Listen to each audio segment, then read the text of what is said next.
Levels. Levels. So, in listening and I guess editing last week's pod, I've got to say, your voice sounded a little different. Oh, you noticed that? Lisa noticed that and mentioned that to me too. Did you finally pick a new mic or something? I know you had like 6 options. Well, I did pick a new mic, but no, actually, the reason for that is, remember we recorded before work last week? I mean, that's what my voice sounds like before I have somewhere between 5 to 500 meetings to talk in on any given day. Okay, well, that makes more sense. You notice my voice is awfully raspy right now. We went to the Drake basketball game last night, and I spent the entire night screaming at the referee. Maybe more on that later. You probably deserved it. Yeah. But wait, hold on, just wait a minute. We recorded before I started work last week. Uh-huh. And you are, given the whole undisclosed location, let's say you're an hour-ish ahead of me. It's not how time zones work, but okay. Yeah, wait a minute. So, doesn't that mean if I wasn't working, but you're ahead of me? Yeah, you know what? Just let's not ask questions that we don't want answers to.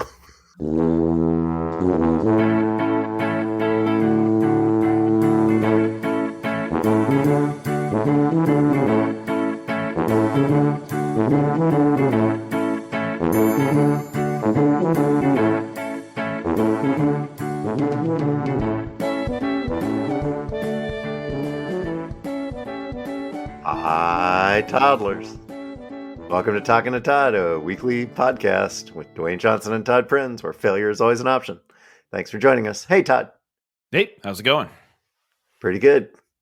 Thanks for saving us there. Good work. Getting us back on track. Yep. Where does this path lead? Nowhere good, but I know how to get back. No, I can. I dropped the breadcrumbs.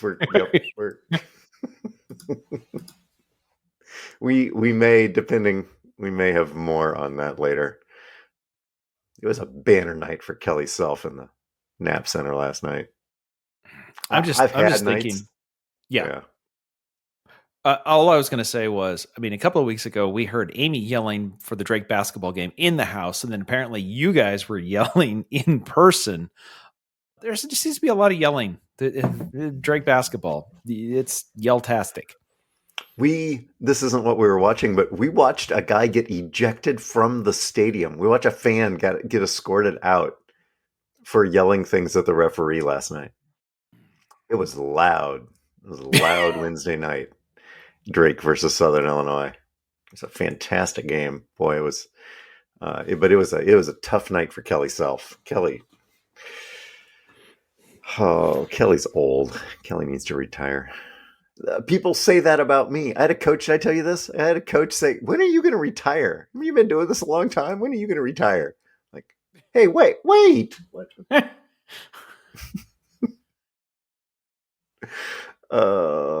How old do you think I am? Wait, once again, yet another question I don't necessarily want the answer to. How was your week? It's not bad. Yeah, that's here. We got stuff to talk. Here's the thing. The week was enough to have stuff to talk about for tonight. So that's what's really important. Did we generate content? Sure. Yeah. Okay. Yeah. All right. So what do we have for follow-up or feedback? Amy and I drove to Freeport, Illinois, home of, do you know the mascot for Freeport, Illinois, for the high school? Bulldogs. That's a good guess, because like a third of the mascots in the country are Bulldogs. No, the Freeport Pretzels. That would have taken us a while for me to get there. I'm going to be honest. You would have gone through a bunch. Eagles, Bears, yes. Warriors, yes. Before you'd gotten to pretzels. Yeah, Freeport. Mud hens would have come up before. Before pretzels. Okay. Yes. Yeah. we drove to Freeport for a. Why am I telling this story? I don't know. Drove to Freeport for a baby shower for our niece, and then drove down to Peoria. So we listened to last week's episode in the truck while we were driving, and we're driving along, and we're talking about the pot in the Iowa Falls Middle School. Yeah. Amy says, pauses the playback. Was it in the cupboard next to the coffee? Maybe that's why the dog didn't find it. I watched Beverly Hills Cop. I learned something.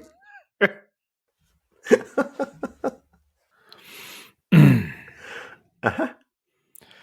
My thought, by the way, just listening back, you were like, hey, it's not the handler's problem, the dog. The dog is supposed to find all of this stuff. However, I'm going to take the dog's side, and maybe the dog was trying to train the handler. Like, I know where it is, bud, but if you don't remember how much you brought, I'm not going to bail you out. Okay. Like, that's somebody needs to learn a lesson here, and it's not me. Make me sit in the back seat. I found 9 of 10. That one's on you, man. Oh, I found all 10. I just didn't tell you about the one. I wanted to see if you were paying attention. How about Lisa?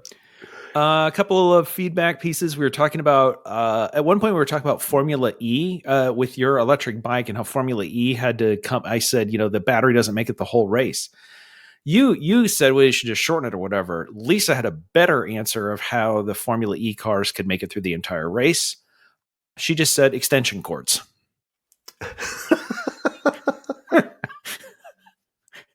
Just have a big That is an engineering problem begging to be solved. Well, here's the thing. They already have those big rear wings, right? So you've already got a place to put the cable spools. So you could just let it just run right out as you go. And the cars will get lighter, just like cars on gas. The cars will get lighter every lap because you're getting rid of extension cords. I thought you were going to go with electrons. You're getting rid of electrons, so the cars are getting lighter. No? No. Does it not well, work? I mean, no. Technically, but whatever. Would slot cars be an option? Could they convert the... Well, they could. There would be just as much passing. Actually, Formula E has a lot of passing because they just go bonsai and they just go flying in because what do they care? I was going to say you don't really need drivers for slot cars. Then you just mash the pedal and just watch it go around. The other one, when I was giving you the guess a number about the Houses Westminster? of Parliament, yes, Lisa was playing along at home because that's what you do. Yep. I believe on the first number you guessed 12, which was just within the range, and she guessed 20, which was in the range. So yes, also in the range. Good work, and then Lisa. And then on the second one, you guessed like 42 or maybe 35. You guessed like 35. 35 or 36, and then the bottom number was 42 or something. Yeah, and Lisa guessed like within one of the number that you guessed as well. So she was tracking right with you. So I don't know if that means that your guesses were right on track or everybody just has no idea it could take 76 years to fix a building. It's a really big building and it's really old. It's got a lot of work to do. Yeah. Okay. What else do we have here? Oh, we had one. Actually, we watched all the Jesse Stone movies. I said the first one started in 1990. Yes. That was incorrect. The first one was in 2005. I was only off by 15 years. Okay. Huh. Yeah. 1990, 2005. Sure. It's probably the same. They, you ask me when something happened. I'm like, oh, that was only 15 years ago. And it was 25. That's how you get to those kinds of things. Yes. Yeah. How about some follow-up? Sure. Oh, we got plenty. Sure. What do we got? I'm putting both of these in follow up because we've talked about both of these kinds of things before, Okay. but they both hit the news this week, and I'm turning it into a new game. Ooh. Okay. I don't have a theme for it. I probably should. You know what? You know what I should have?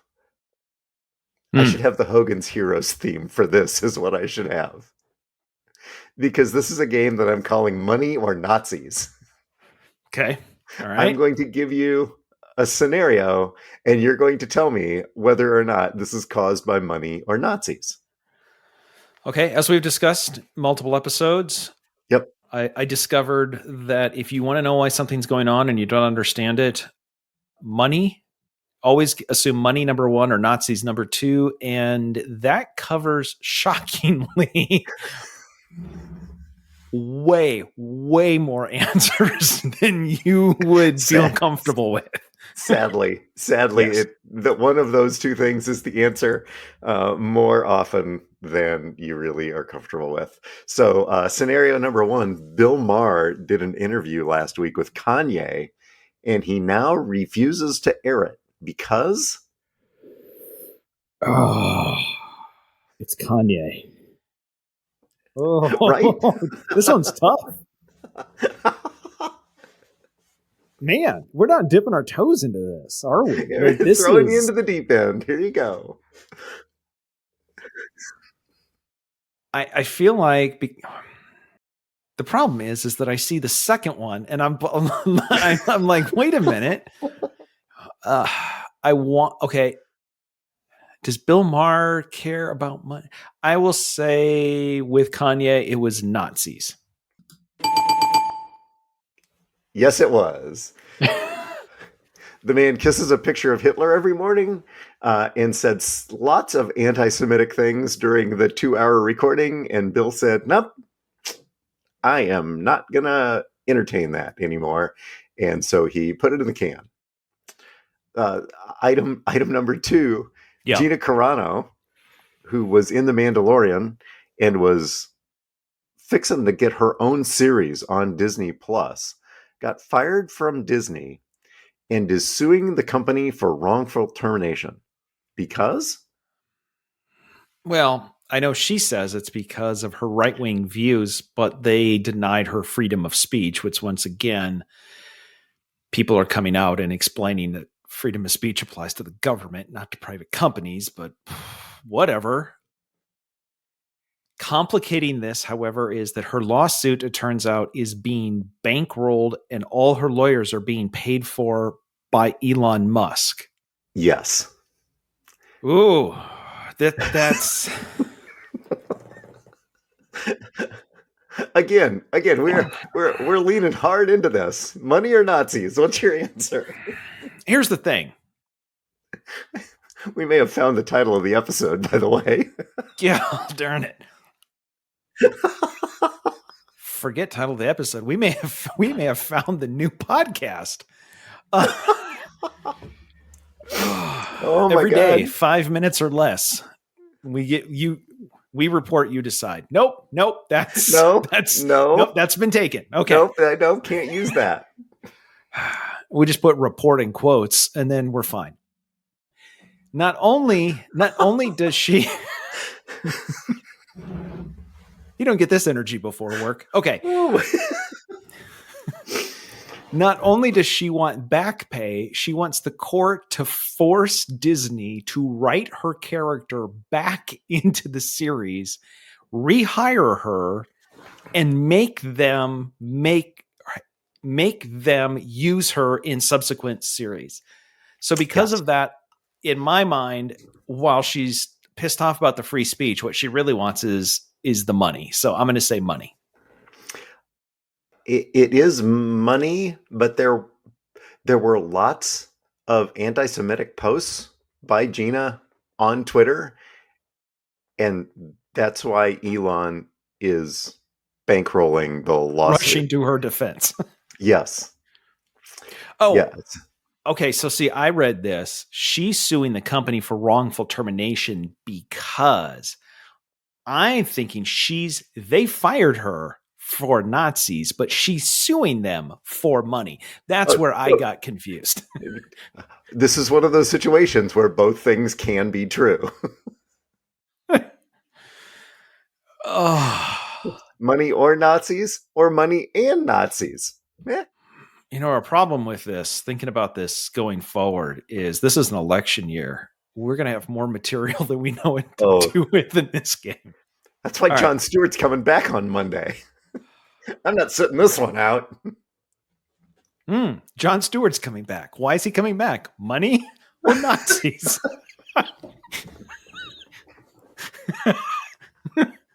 Nazis. The answer to that one is Nazis. I think the answer to that one is Nazis. Yes, I think you're right. He's got the money. He's fine. Okay. He's fine. Okay. He's good on that. Okay. Oh wow, that was a fun game. That was good. I did not know how that would go. I was pleased with that. There we go. The next thing that I brought, Todd. Do you know what the N in NFL stands for? Not for long if you keep calling him that way. Oh, sorry. This week, I mean, it changes, but this week the N stands for nepotism. Okay. Steve Belichick, son of Bill, new defensive coordinator for Washington, where he'll team up with offensive coordinator Brennan Carroll, son of Pete. Meanwhile, Jay Harbaugh, son of Jim, is joining the Seahawks as a special teams coordinator. Helps when you know people. And all of this will be broken down on NBC in prime time on Sunday Night Football by Jack Collinsworth. What? Wait, what? Okay. Awesome. Okay. This didn't even make my list of idiots of the week because there's plenty. Reading The Athletic, there was a story. The Athletic ran a story about something that had nothing to do with Belichick, the younger Belichick, being hired at Washington. Whatever this article was, in the comments, somebody was really pissed at them and said, this journalism institute, something like that, has two different defensive coordinators going to Washington. Maybe instead of reporting drivel like this, maybe you should spend some time on getting your facts right because you're clearly not paying attention. Next comment. UW is University of Washington in the state of Washington. The other defensive coordinator was hired by the Commanders, which is a professional team in Washington, D.C., which is on the East Coast. They're separate Washingtons, moron. There can be an argument to be made that public education isn't where it needs to be in this country. I'm just going to say that. Gotcha. You said two Washingtons. Yeah, they're different. We have two Washingtons? Oh. Wait, what? What are you, 8? Never mind. Oh, and lastly, the last thing I had on follow-up as I'm listening about the electric bike stuff, I guess I could have thrown this in earlier, and how you were going to engineer a trailer, and because I couldn't buy another battery, my friend Michelle Derwin, who I worked with over at Wells Fargo, I'm like, Derwin has 2 of the same bikes that I have. Between us, we have 3. Surely I can just borrow a battery from her for the day. If we decide to do this, I've got a plan. So I'm good. Okay. That's good. Okay, so Dwayne's training is done. Yep, check Todd's the box training there. I'm good. Needs to start. Yeah. I just had 2 quick pieces of follow-up. We talked about Comcast, an idiot of the week, because they called their network 10G, which was neither 10 gigabits nor twice as fast as 5G. The advertising board, they appealed the decision from the advertising board, and the appellate of the advertising board still recommended that they stop calling their network a 10G network. So Comcast has agreed that they're going to stop calling their network 10G. They completely disagree. And according to them, 10G was always meant to be an aspirational level. Oh, Cool. Yeah. So the monthly, when you say I owe you monthly, my payments are going to be aspirational. You may get there at some point. We can't call it 10G, but can we call it 50G? For us, G stands for gerbil. Whatever. I don't think you want gerbils running around on your fiber optic network, though. That sounds bad. Sounds like it could be a serious problem. Yeah. We also covered that the U.S. figure skating team finally was told that they're going to get gold medals from the 2020 Olympics held in 2021 because the then 15-year-old Russian skater was found guilty of doping. I had no idea what it was. The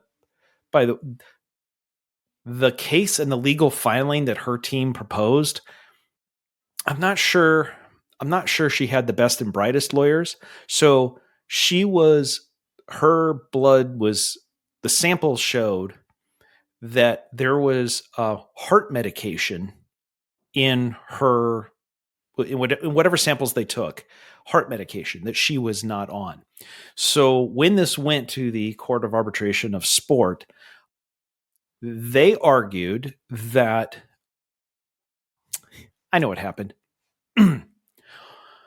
Her grandfather takes this heart medication, which, by the way, they couldn't produce a prescription for. They just had to take his word for. He takes this heart medication, and what they believed happened is that while he was mixing up a strawberry dessert to serve her, he accidentally dropped one of his pills into the strawberry dessert. Now, I keep saying strawberry because in the legal filing, the word strawberry appears 43 times. However, if you don't believe that, they had anticipated that because they said, or if that didn't happen, it is possible that there was crushed residue of the heart tablet on the chopping board that he used to prepare the strawberry dessert. This did not win the argument. And I can't believe that I guess it just ended up in the dessert. So congratulations. Yeah, that was the best defense they had. You know, still a stronger lawyer than Alina Haba. Just putting that out there. Oh yeah, we don't edit, do we? All right, what else No, we got? don't. No, that's a joke for you. Yeah, there you go. Let's see, moving. Oh, we are waist deep into basketball season. Did you have any tech corner, or should we go straight to technical corner? Unless you bought an Apple Vision Pro that you want to tell me all about and how cool it is to have one, which is what every single podcast I listened to for the last week has been talking about. Unless you got one of those, I got nothing. They're so awesome. Why do you think I was an hour late to record tonight? Just look at this. Oh, this is hot. Yeah, I was doing my best Tom Cruise impression, just moving things around the screen with my hands. On Monday night, so we're moving to technical corner. On Monday night, I worked a JV game here in Norwalk. I don't work varsity games in Norwalk, but I worked a JV game in Norwalk. And because it was just one game, girls' game. It was 5 minutes from the house.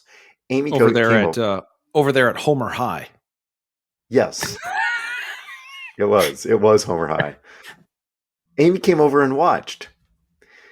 And she walks in, sits down at center court, second row, and watches the entire game. And somebody over her shoulder didn't like what we were doing, was not giving us a thumbs up.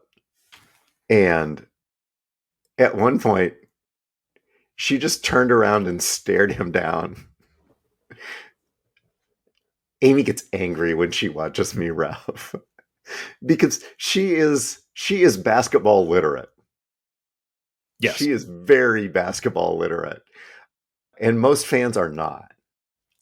She also does not have a dog in the fight when it's, you know, two teams that she doesn't care about or know anybody on. And it's amazing how your perspective on a game changes when you don't have a dog in the fight. Last night we did have a dog in the fight, and that, like I said, that's why my voice is terrible. We had the biggest thing that we try to avoid is inconsistency. I don't know where these guys last night got their rule books. It was, oh wow. It was a tough night at the Nap Center. It was a tough night at the Nap Center last night. They they they're probably just angling to be promoted to the Pac-12. So they got to show that level of inconsistency night after night in order to get promoted to the big time, like the Pac-12. That's a possibility.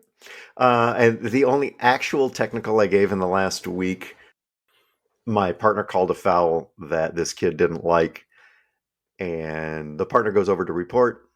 I go over underneath the basket to have him shoot the free throw. Give the ball to the kid. He shoots the free throw and it misses. And the kid that was on the block to rebound, who committed the foul, looks straight at me and says, "Ball don't lie." Whack. And so we cleared the free throw line and we shot the second of the free throws. And then we shot two more free throws for the technical. And then we gave the ball to the other team and they scored again. And we went on with the game. I've said it. And I go over to the coach and he's like, "Seriously? What?" And I told him what happened. He's like, "That kids say that all the time. I mean, that's common vernacular." Not right at me. Yeah, okay, that's fair. So, which gets to watching the NFL. They're allowed to do more celebrations, but then there's taunting, and occasionally it's like, wait, that's just a celebration. Like, no. Listen, if the player that you just made the play on is directly in front of you or on the ground in front of you, celebrating in their face or over them, that's not celebrating, that's taunting. Right. Turn 90 degrees and do the exact same thing. Turn 180 degrees and you can do all of that. Stomp, celebrate your way all the way down the field if you want to. Yeah. Yep. I mean, we're going to snap the ball within 40 seconds, but you do you. Just don't do it in their face. Yeah, okay, that's fair. By the way, speaking of Amy being basketball literate and then turning around and staring at people, I think I've shared on here when Lindsay and I would go to Real Salt Lake matches with our season tickets, and she was, this was, oh yeah, 8 years ago, something. So okay. Lindsay understands soccer and understands the rules of soccer, or football as you will. A lot of people around us who thought they didn't. At least once a match, she would get very, very angry at the idiot who had no idea what they were saying and saying it very loudly, including at least one match where the person kept yelling at the referee, "That is clear offsides. I don't know. Jesus, this guy's terrible. That's offsides." And Lindsay's like, "It's not offsides. It's not. This guy doesn't know." Admittedly, offsides in soccer takes a little bit of getting used to. I understand that. But this person was positive that they knew what offsides was and was telling the referee everything they thought about them, and they were 100% wrong. And it was Lindsay at one point was like, "I'm just going to turn around. I'm going to tell them to shut up because they don't." And I'm like, let's not. Because if you How start is that something, offsides? yeah, No, yeah, no, seriously. yeah, how is that? I don't understand this I rule. don't understand Yeah. these rules. Yeah. At one point, there was somebody near us who she was complaining loudly about the way the home team was playing, which that's fine. But she was also an assistant high school soccer coach someplace, and she kept yelling and screaming at that the team wasn't doing what they were supposed to do, and these guys are terrible, and we got to get some real professionals. And my thought was, first of all, if you're a coach, you don't know what the professional coaches have told the players to do. So the players may be doing exactly what they've been asked to do. So like you don't know that. However, Uh-huh. she kept yelling, switch it. Just yelling. Every time they got the ball on one side of the field, she just yelled as loud as she could, switch it. Wanted them to kick it all the way across the other side of the field. Every time as soon as a touch, switch it. If it didn't go immediately, she's yelling at these guys are crap. I don't know why people go to sporting events to yell at the home team. That like she was there to watch this team. Anyway, Lindsay's like, she looks at the woman and she looks at me and she goes, well, clearly, if they would switch it there, you can see that the right back is cheating just a little bit. And if they do that, he's going to intercept the pass and take it the other way. And they don't have an extra player there to cover that. So obviously, if they switch it that way, that's going to be a breakaway the other way. So that's why they're not doing that. You would think that somebody who's a coach would know that. She said that just loud enough that there was a possibility of the coach hearing it, but not like you don't know. Anyway, the woman kept yelling until such time as they switched it and the person intercepted it and there was a breakaway and there wasn't coverage, which then led to a goal. And Lindsay's like, well, that was a great bit of brilliant coaching.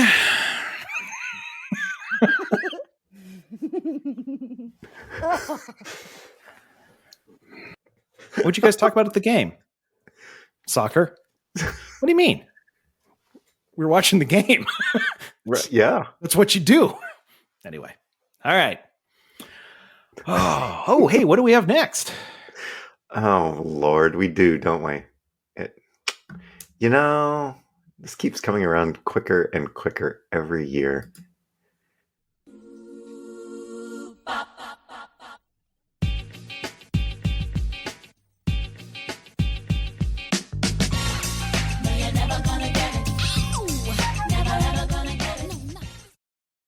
That's right. That sound means it's time for America's favorite game. It's Dwayne Guess a Number. Okay, hit me. All right. This story is out of Japan. Japan is known as a leading technology country, right? I mean, home of Sony, and they've got they got cool electronic gadgets, etc. Sure. So this one's a little opposite of that. Back in 2022, the Minister of Digital Affairs urged various branches of government to stop requiring businesses to submit information on outdated forms of physical media. There are regulations in Japan today that specifically require certain regulatory forms and data to be submitted to the government on mini discs, CD-ROMs, and floppy drives. I could see where that was going. Yes. So,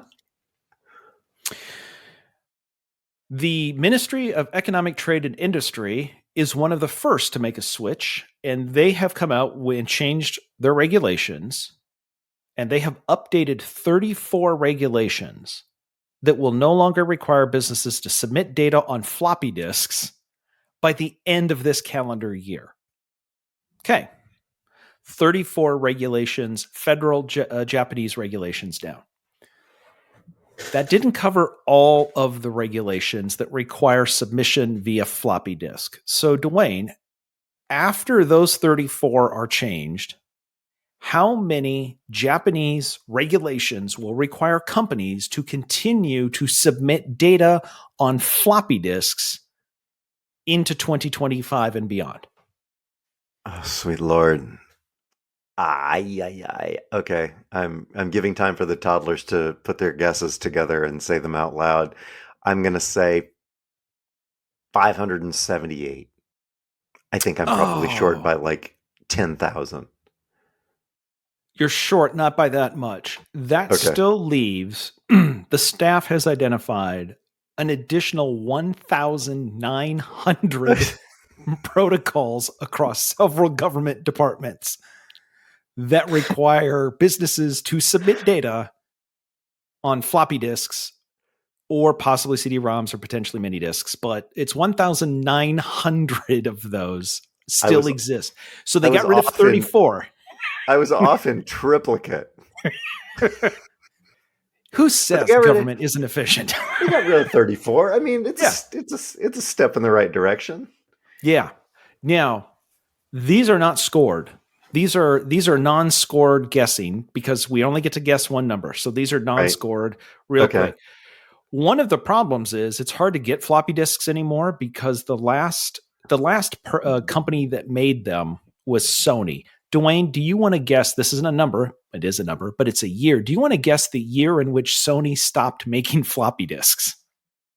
The big square ones or the little ones with the metal, The little metal ones, the the little three and little the three metal and a slider, half. three and a Yes, with the half, metal not five slider. and a quarter. Oh, yeah. The Okay. last floppy disks we would have had that are actually that hard. Yeah, they're hard on the Yeah, the outside now. hard plastic on the outside. Okay. Yep.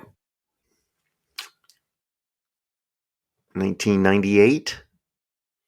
Oh, no. They were still making them until 2011. Oh, damn.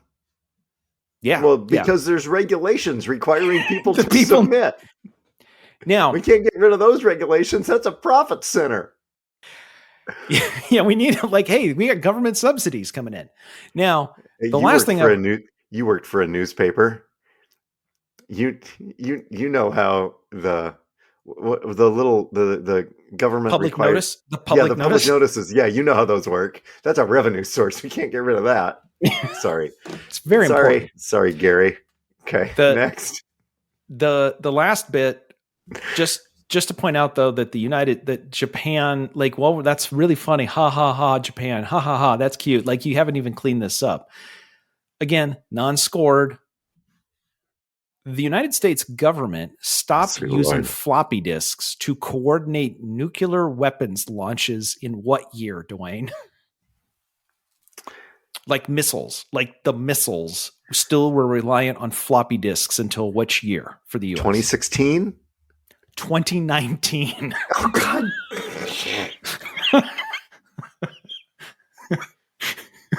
But yet Chuck E. Cheese's Rock-afire Explosion is still using them. So there you go. Going strong. Woo-hoo! Oh. Okay, so Sorry, no bell for you this week. damn. Okay. How about where are we in the it's time for the Scott Frost Memorial Idiot of the Week. I brought my standard 3. Okay. Story number 1, stay on target. I Which believe you you might brought that think, last week. what's that? I believe you Did I? brought that last week, didn't you? It sounds No. familiar. No? Okay. Okay. All right. It sounds familiar, but it is not a Star Wars reference for the Okay. record. Even Stay though on you target. said it straight from the movie. I did. Yes. Stay on target. Story number 2, hang in there, buddy.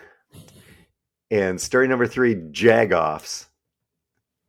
Which I'm assuming is about a court procedural CBS show. Oh, yes. Yes. It's Actually, you know what? If it's Jagoff, that is probably in reference to NCIS, which was is a a spin-off. spin-off of Jag. Yes. And every I'm going to NICS explain these. thereafter. I'm just going to Yes, explain thank these you. as we go at this Can point. It's just explain the much jokes. easier. Yes. Yeah. Oh, far. Yes, absolutely. Let's go with hang in there, buddy. So the University of Iowa football team is in the process of self-reporting a level 3 violation. Did they score a touchdown? Oh, sorry. No, for the record, they haven't done that since November. Okay. You're welcome, Hawkeyes.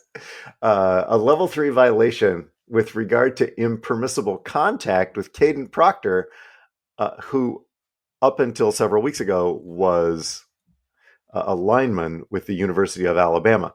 He's from Des Moines. He decided to go to Alabama, and then when help me out when his Saban. coach, Nick Saban retired, he said, "You know what? I don't think I want to be at Alabama anymore," and he transferred back to Iowa. However, during the season, he had a bad week in the SEC, and the coaches from the University of Iowa, who had cultured a relationship with this kid over the years as they were recruiting him, sent him a text saying, "Hang in there, buddy." That's what the text said. Yeah. Hang in there, comma, buddy. That's Yes. it. That's impermissible contact, and the University of Iowa is in the process of self-reporting that level 3 violation. Now, based on precedent, the punishment is further education for the staffer and admonishment.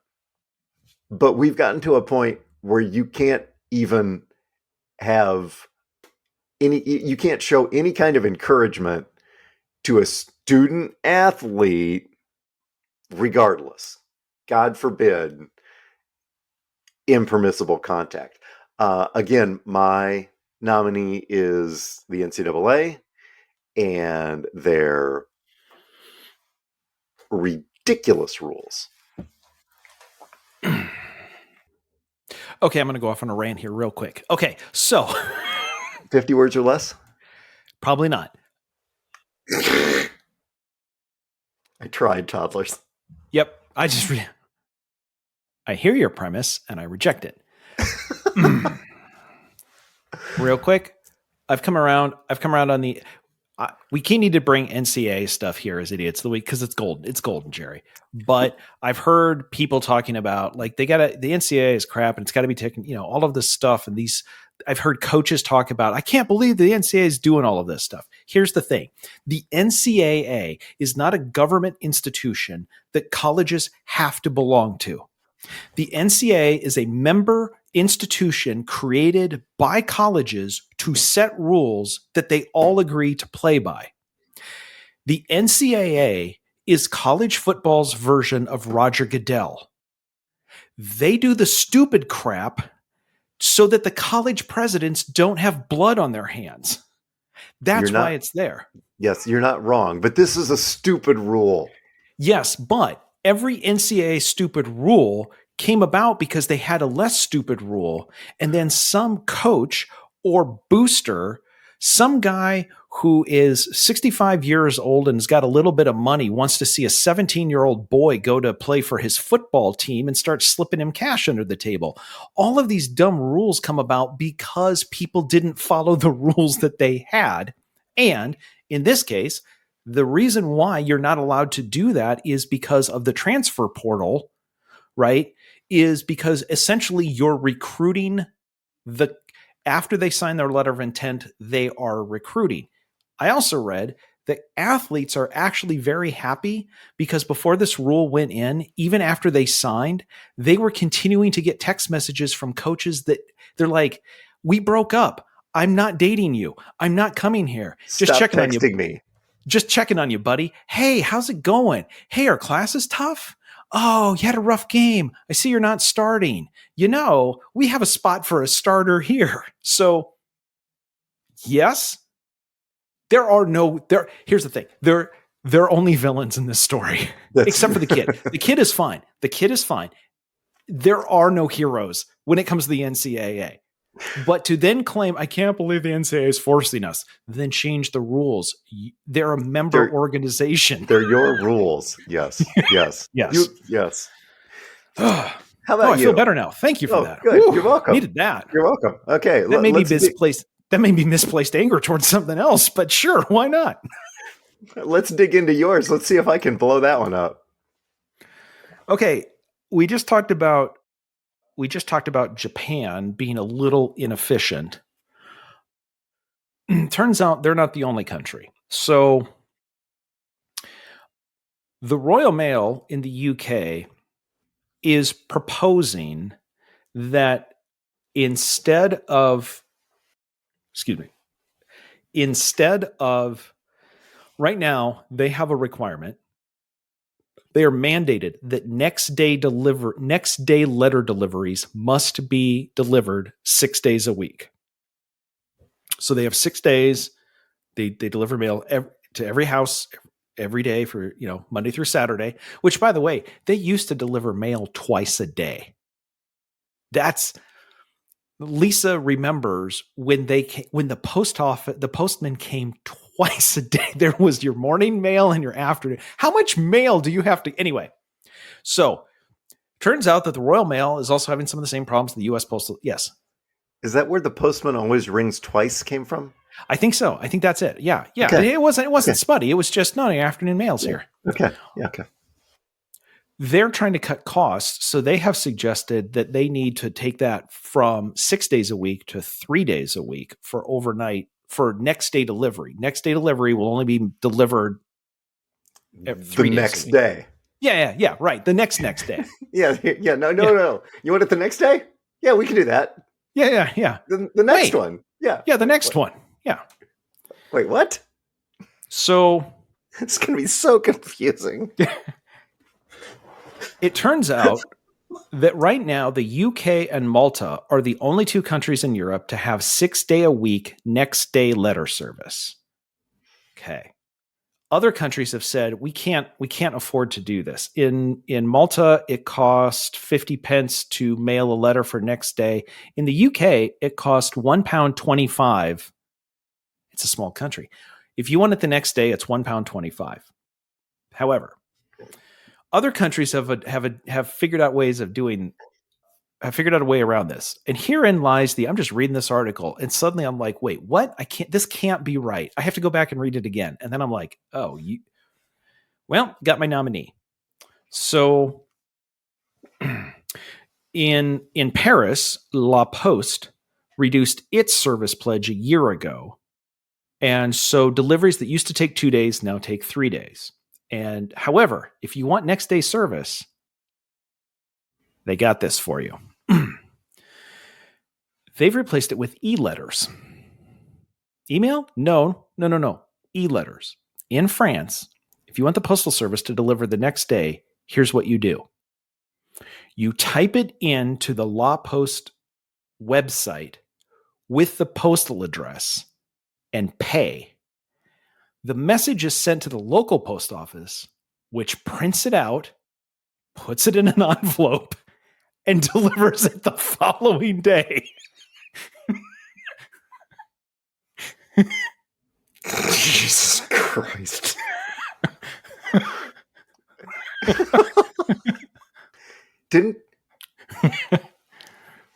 Hold on. Didn't we cover a telegram service that did the same thing?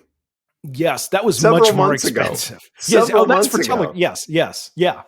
No, you want a telegram delivered. Oh, we can do that. It's like $78, but it's the same thing that we're talking about.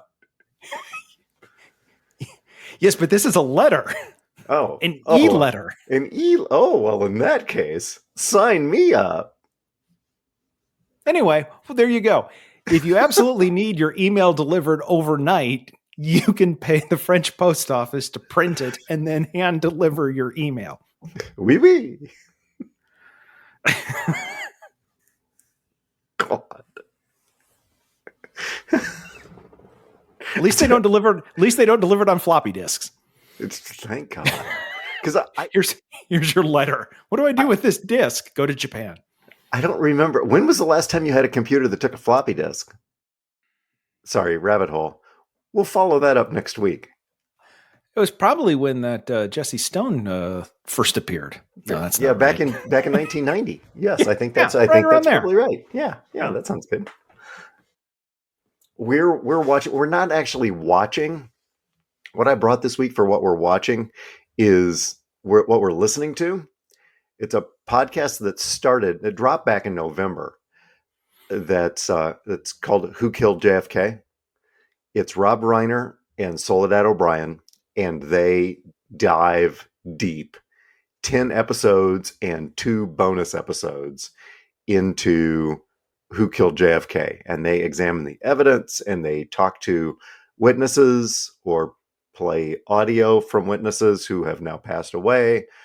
Very, very interesting. We're 3 episodes in, so that's what we're listening to this week. It is very interesting, especially with the latest discoveries that happened last September. So all of that is taken into account, and um, lots of interesting stuff I've followed for years and years and years, studied. But anyway, I was just going to say, yeah, Rob Reiner. Yeah. JFK. Yeah, that makes sense. Okay, cool. right? Yeah. How about you? This week, a couple nights ago, we watched The Greatest Night in Pop, documentary on Netflix. It covers, and Todd goes blank. Is this year's Grammys? It covers the recording of We Are the World. Oh. So the driving, as told by, they talk about how it came to be. The song itself was written by Lionel Richie and Michael Jackson. With their agent was kind of spearheading all of this and kind of brought them into it. The agent has passed away. Michael's not with us. So Lionel is the one that is telling us the story of how it came to be, how him and Michael tried to write it, how much time they thought they had, and then has production assistants and people who worked for the agency who was trying to put it all together, and then talked about the actual recording of it, which took all night long. Okay, sorry. No, but it did. Sorry, I didn't set that up. It just, anyway. It has behind the scenes footage because they had 3 cameras there. It shows Waylon Jennings just walking out, and Lisa goes, "I didn't know that Waylon Jennings." She's like, "Who's that?" I'm like, "That's Waylon Jennings." She goes, "I didn't think he was on that." And then 5 minutes later, and that's when Waylon Jennings walked out. I'm like, well, there you go. That's that would be why. And Dan Aykroyd walked in and took his place. Why is Dan Aykroyd singing "We Are the"? He was on the list that they absolutely wanted to get him there. He was selected. Really? Seriously. Yes. Watch. This is actually, I'm going to have to watch this. It also, after watching all this, I remember when this came out and listening to it thinking, that's just a weird collection of people and a weird collection of voices doing, like, why did that person take that part followed by this person? It turns out Quincy Jones had an arranger come, and they spent a lot of time saying, this person has like a hard voice and I want that followed by a soft, like, none of this was just thrown together. This was all thought out. There's so much more to this. Line 3, and Cyndi Lauper says, "Hi." It is very interesting.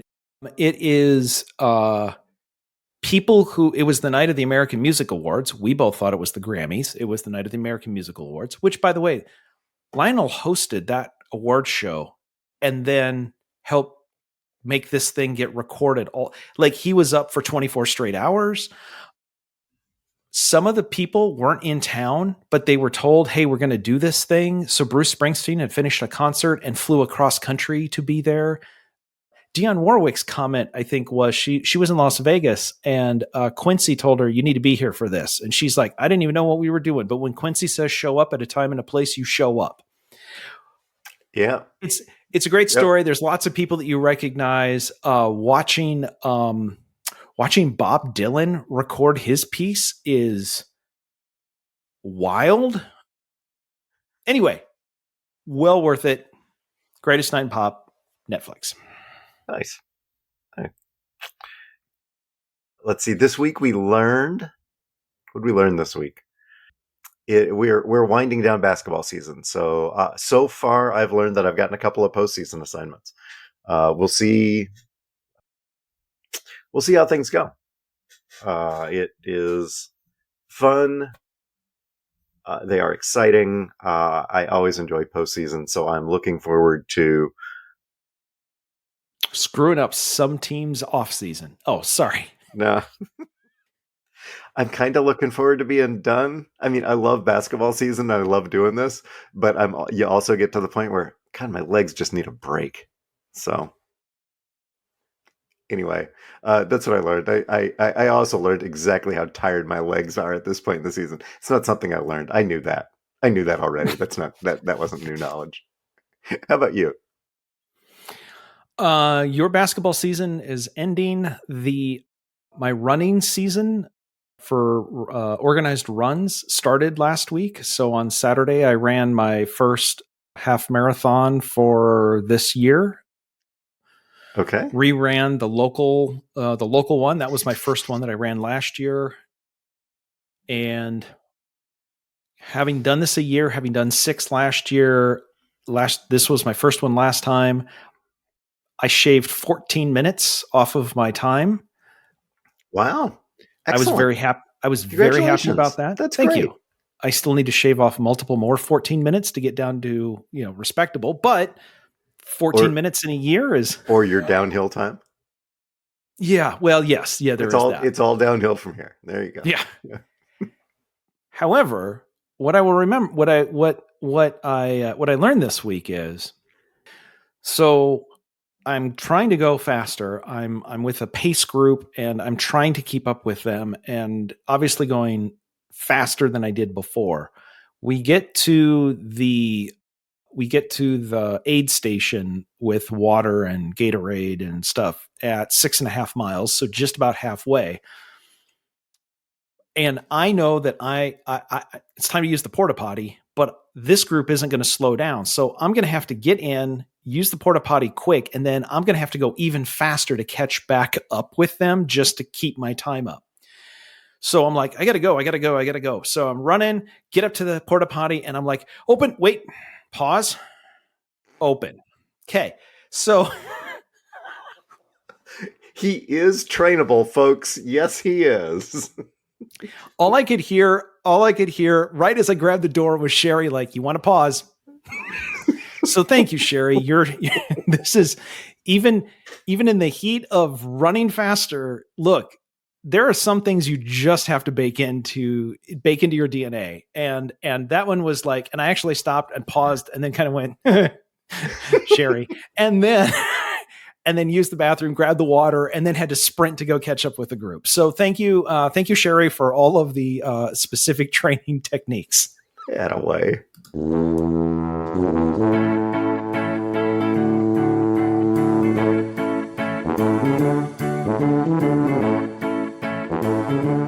The music is Happy Boy by Kevin MacLeod. You can subscribe to our award-winning podcast with visiting runner Todd Prinz. Wherever you get your pods, just search Talkin' and the number 2. There's no G and no space. We have a page on Facebook. You can tweet us on Facebook because you can't X us. You can stop by and see us at the Tuba City home office. Please don't do that. You can check out our Naperville drains if you're in the greater Chicago area. Thanks to our listeners and our sponsors, Toddler 3187, the Taylor Center for Technology Policy in TJ Cedar Valley. And as always, we ask you to send your feedback to feedback@talkingtotodd.com. Todd? You better hope that nobody who you referee listens to this podcast, because I was thinking, after you talking about where you are at the end of the season, the guy on the block who grabbed the ball and said something to you, ball don't lie, that's going to get you a technical. But if he looked at you and went, knees don't lie, and then you'd be like, ain't that the truth? Yeah, Yep. You're not wrong. You're not. Oh. No. How did you know? Yeah. Because what, you're like 70, right? That's a tech. Okay, now that's a T. Now, I'm at North Urban School. I'm at North, stretching before the girls' game, leaning against the wall, stretching against the wall, and these two kids, North students, walk up as I'm stretching. They're like, "Are you working the boys' game too?" This is before the girls' game. Are you working the boys' game too? Yeah. Really? How old are you? I'm 50. I'm not. I'm 50. How old do you think I am? You look 60. I'll tell you what, if I keel over on the court, I got an extra shirt and a whistle in my bag. You're on. Ain't no way I'm doing that, he says. And I walk back over and I was done. Oh, smart aleck kids. It's what keeps us young, right? I'm sure we will have stuff to clean up next week. Till then, we are here. We're talking to Todd.